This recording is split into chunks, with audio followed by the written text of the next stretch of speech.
Alrighty, welcome back to another Yu-Gi-Oh! Deck Profile. I am Tabletop Phoenix, and this time we've got something I've been tinkering with for the last day or so. It is Weather Painter. I haven't really seen a lot of deck lists in general for Weather Painter, but I also haven't seen any doing what I'm doing with this. I'll get into the spice in a minute. But for now, let's just jump right in. So we're only playing 9 Weather Painter monsters, 3 Snow, 3 Thunder, 2 Cloud, and 1 Sun. You might have seen the spice there, but so essentially Snow on normal summon, she places a weather canvas from the deck to the spell and trap zone. Thunder can send any continuous spell trap face up from field to grave to place another one from the deck, a canvas. Cloud lets you take up to 2 canvas from the discard or from the graveyard and put them onto this into the spell trap zone when one of your canvas cards is sent to grave from field. And Sun can send a continuous spell or trap to from field to grave to special and defense, and then place the weather spell trap from your hand face up in your spell trap zone. They also all have the effect that if they are banished to activate the effect of the weather card, they special summon during the standby phase of the next turn. And the canvas cards, if you're unfamiliar with this deck at all, the canvas continuous spell traps grant effects to your weather monsters that are in the same column or adjacent columns of the main monster zone that they're in. So if you have, like, you've got one of your canvas here, these 3 zones will all get the effect from that card. And so once you start getting multiple canvases out and multiple weather painters out, it becomes very difficult to predict what you actually will do. This deck is incredibly flexible. For the spice in this deck, I am playing 3 Imseti and 1 Hoppy. The Horus cards are actually really good here at fixing hands, and I will get more into that in a minute. If you aren't familiar with what Imseti does, you can send itself and another card in your hand to grave to add 1 King's Sarcophagus from deck, shuffle your deck, then draw a card. So they replace themselves essentially with the continuous spell. Hoppy, if one of your, is it monsters or cards? If another card you control leaves field by an opponent's card effect, you can take target any 2 cards in either graveyard and either add them to hand or shuffle them into the deck. This effect does not come up that often, but he is like the next best Horus monster. So that's like the main reason I think we play him, because if the effect does come up, it's actually very beneficial. And both of these can special while King's Sarcophagus is on the field. So these are just 2 free level 8s, essentially. And we have quite a few rank 8s that we are going to be using to fix hands and make power plays. We're also playing 3 Fenrir. Fenrir is actually very good in this deck, especially because of the fact that the weather painters can all just banish themselves. And that means that your field will always be able to be empty if you don't have a Fenrir, unless like you have a rank 8 floating around still. But generally, Fenrir is a very consistent card to play in this, so and he definitely helps. The Horus and the Fenrir both help with the fact that the weather monsters are kind of small. They're very nice to just get damage in, which is something that can struggle with to close out games. So having those definitely helps. For hand traps, we're playing 3 Ash and 2 Nibiru. I want to keep the deck at 40. I already have a couple things I need to put in that I either don't have or I'm planning on getting. So yeah, this is a very tight deck list right now. I'm still fine-tuning it. So far, 2 Nib hasn't been a problem. Ash is Ash. Obviously, if I'm against fire, Ash is a lot harder to use, but I think against everything else, it's worth including, because Ash is good against most everything else in the format right now, I think.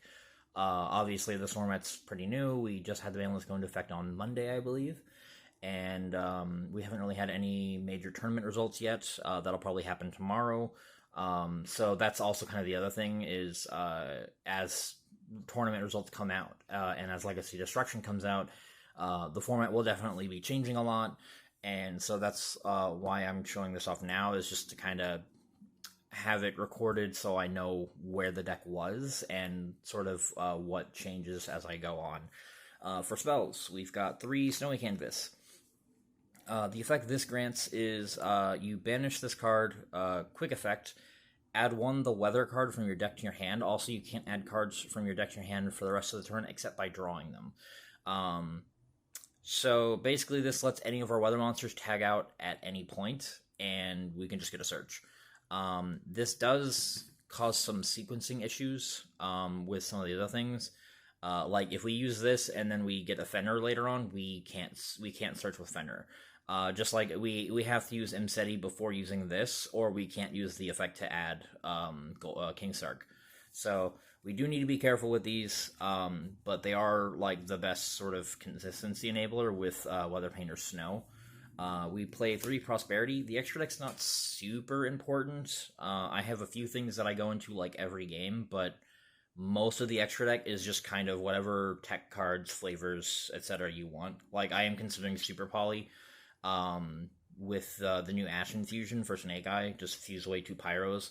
But I haven't really tested with it because it's not out yet. And unfortunately, I can't really play online too well because my internet here is really bad. Like half the time my PlayStation struggles to even just play YouTube. So, but Prosperity, really good consistency card. Again, we just had to play it before we play Snow Canvas effect. Otherwise, it doesn't work. So again, we do need to be careful about how we sequence things. We've got 2 King Sarcophagus. I think 3 is probably too much, especially for how slim of a Horus engine I'm running. 2 definitely seems fine, though. We are playing 2 The Weather Forecast. I actually hate that I did not, like, try this card out before. So the one drawback to this card is that because it's a field spell, it cannot go into your spell and trap zone, so basically none of the effects that place from deck will work with this card. But when this card's activated, you can place 1 the weather spell trap from your deck face up in your spell trap zone. Each of the following effects are hard once per turn. If you would link summon the weather monster, you can also use face up the weather cards in your spell and trap zone as the weather monsters for that link summon. And it also grants you 1 additional normal summon of the weather monster every turn. You can only activate 1 copy of this per turn, that's why I'm not running 3. This also doesn't actually start any combos on its own, so again, at 3 it's definitely too much, but I think at 1 it's probably not enough. So 2 definitely seems like the right number to see it when I want to. And this card is actually ridiculous, though, because with Cloud's effect, you can use like another weather and 2 of your spell traps to link summon, and then Cloud can just get you the spell traps back. So basically it turns Rainbow and Moonbow into link 1s effectively, which is insanely good value. So yeah, this card is actually really good. It does make the deck a lot more resilient. We are also playing 1 copy of Cloudy Canvas. This is basically a shrink, but it lets the opponent's monster attack directly. I believe. Let me reread this. So banish a card, target face a monster on the field, except during the damage step. Quick effect: have its current attack for the rest of the turn, but it can attack directly this turn. Okay, so yeah, you can basically banish a weather monster and have something to attack, but you can direct attack. So this is also just really good for time. And Weather Rainy Canvas. This is basically you banish, you target a spell trap your opponent controls, and return it to the hand. So on activation conditions like Fire King Sanctuary, you can just bounce them in response, and they fizzle because they need to stay on the field for the resolution to process. For continuous spells, continuous traps, that sort of thing. Obviously, this doesn't work on normal spells. But also, we do side anti-spell. It's at 1 now, so that's why I'm not maining it. But being able to like bounce a spell trap during the end phase that they set with anti-spell, this just kind of helps keep the board clean, and it's another canvas we can use if needed. We're playing 1 Walls of the Imperial Tomb and 1 Terraforming. I kind of just like the Terraforming being able to get me either field spell. 1 Wall is plenty. We basically use this if we need to get to Imseti, and that gets our whole Horus package going. It is also treated as King Sarcophagus, so if we... excuse me. If I discard Imseti for his effect and the opponent ashes it, I can still play this and have it be King Sark, which isn't too bad. It also does let us put back our canvas cards into the deck, so that we can actually place them face up with our like snow effect and everything. So that is kind of an extra bonus. We're not playing Black Flame Deity, but that's fine. That is it for the spells, for the traps. Excuse me, my throat is getting very dry. We got 2 Thunder Canvas. This is basically compulsory during the damage step. The only, unfortunately, I don't know where my Rainbowed Canvas is. Ideally, I would have that and a copy of Aurora in the deck, just to, like, protect my stuff a bit more, have a bit more muscle, that sort of thing, but I, for the life of me, cannot find my Rainbowed Canvas. I sorted and organized, like, all of my stuff alphabetically, like, a couple months ago, and it's just not anywhere that it should be, so, yeah. And then the last 3 cards in the main deck are 3 Skill Drain, because all of our weather effects banish for cost, or send for cost, in the case of Thunder. So Thunder can send this to grave to turn the effect off, and then just grab a canvas from the deck. So Skill Drain is really good in this, and a lot of the other monsters, they're fine, because, like, the Horus monsters and Fenrir are just free summons. And so even if we can't use their effects, like, the Horus monsters don't have effects on the field that we care about, really. Well, at least Imseti doesn't. And so it just kind of lets us play through things and sort of just hope our opponent either has to waste something or they just don't have the out. For the extra deck, again, like I said, a lot of the extra decks are not really relevant. I don't really make it that often. So we got 1 Breaksword. I figured just having a nice rank 3 would be fine.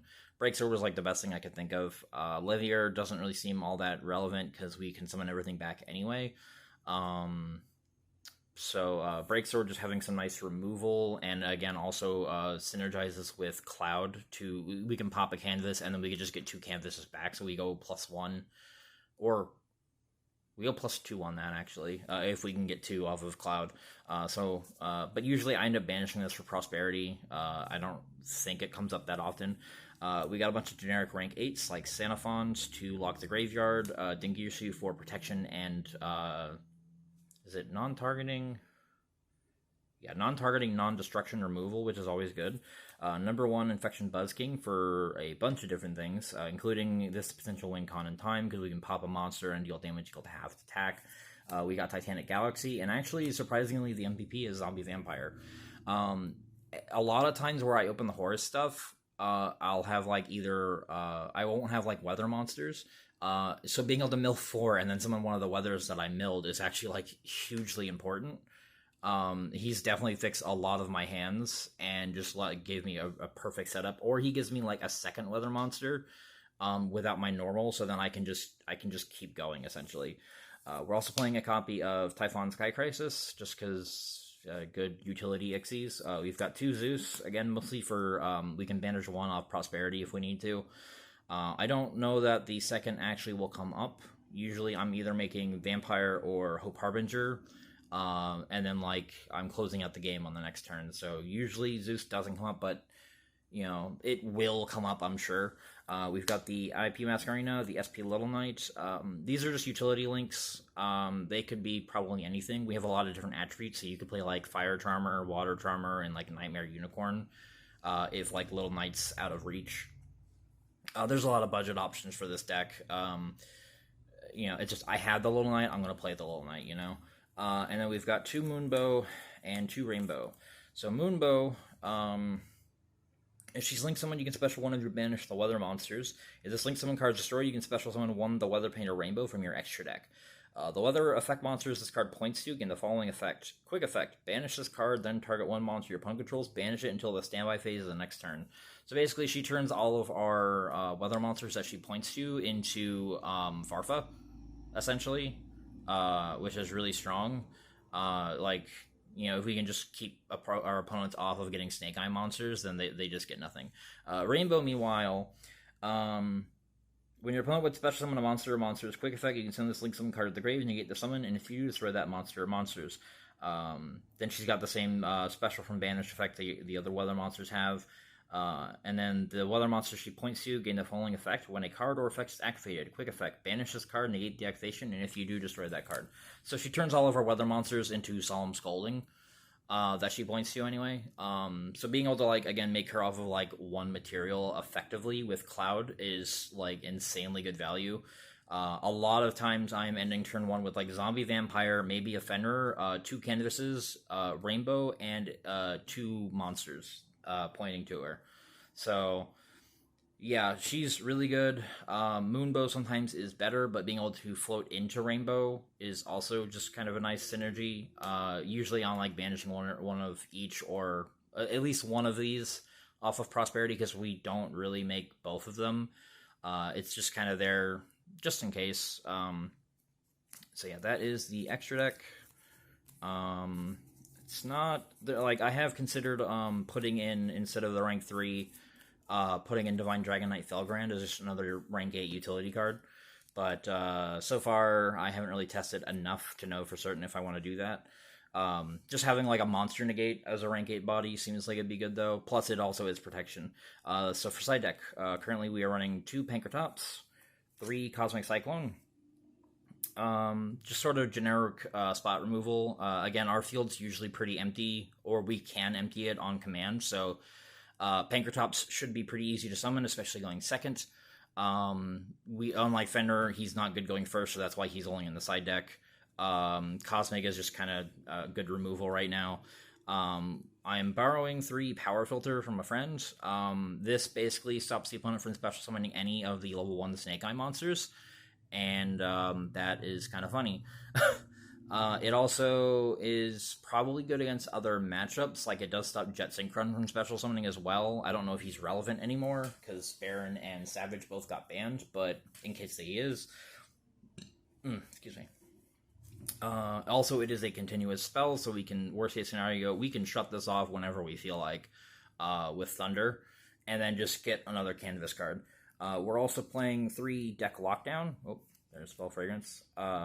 Just, again, it's Mistake, and we can turn this off whenever we want. But it also locks special summoning from the main deck, so this actually seems like it's really good against Snake Eye, because they can't use, like, Ash or anything to summon a Flamberge Dragon out of the deck. I'm sure there's a lot more utility matchup specific things, but that's, like, sort of the main reason. I'm pretty sure Fire is still the best deck, so having our answers to Fire that are also good against other decks seems really good. And then the last 4 cards is the 1 anti-spell.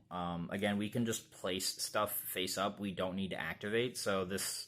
And again, we can shut it off whenever we want. So if we're set up turn 1, we're fine. And we can keep the opponent off of most things as long as we can get a proper setup. But also just being able to slow the game down a little bit, and then, like, I can just normal Thunder, send this to grave, and get what I need to get going. And the last 3 cards are evenly matched. Because we're playing a lot of continuous spells and traps, I didn't want to play Lightning Storm. Also because of, like, the interaction with Prosperity and Snowy Canvas, triple tactics, both thrust and talent, don't seem very good in this deck. So that's part of why those aren't in here. I might toy around with triple tack. I only have 1 thrust at the moment, and I am prepping for a regional on the 4th of May. So, unfortunately, because I get money on the 1st, there is no time for me to order 2 more thrust to test with them. And I don't think I'll be able to borrow from a friend. I mean, I can ask him, but, you know, it's not a guaranteed thing right now, so obviously I can't bank on that. But yeah, I do feel really comfortable with this deck. It's been a while since I played it. That's half the reason I wanted to rebuild it. But also, this does feel like a decent enough, like, early format meta call.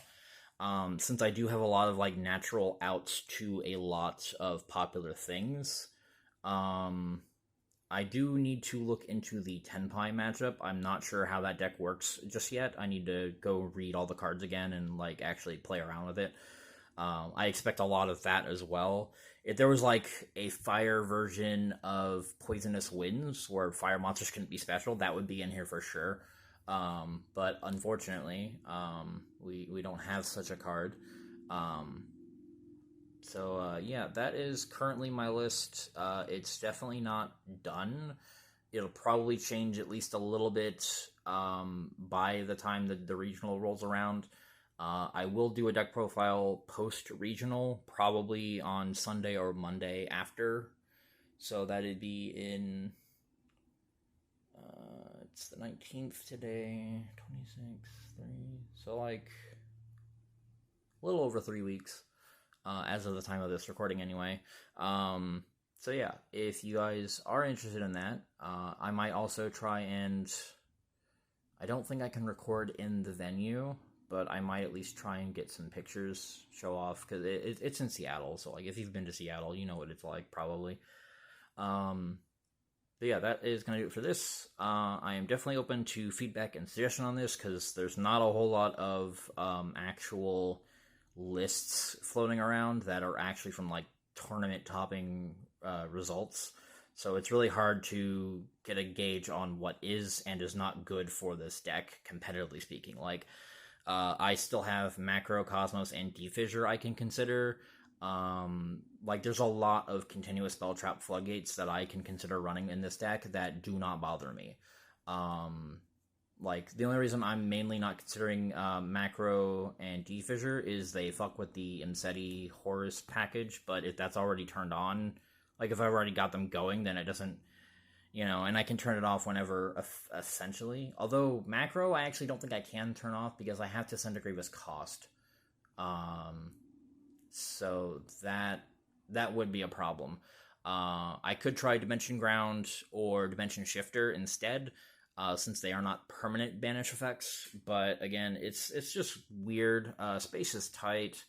And, like, I might take Nibiru out. I don't know. The token's not really a problem because I can bounce it with Thunder Canvas. And that's the same reason I'm also considering running either, like, Sphere Mode or Kaijus. Because I don't always need my normal summon to get going. So Sphere Mode's actually live. Same with Lava Golem to an extent. But it's just really weird. Again, like, trying to fit everything. Lava Golem shutting off my normal entirely, though, does make it a little more awkward. The weather forecast, the field spell, does give me an extra normal of a weather monster, so that's why Sphere Mode is fine. Yeah, it's stuff I'm going to toy around with in the coming days, like the next week or so. I might try and record some matches on Monday.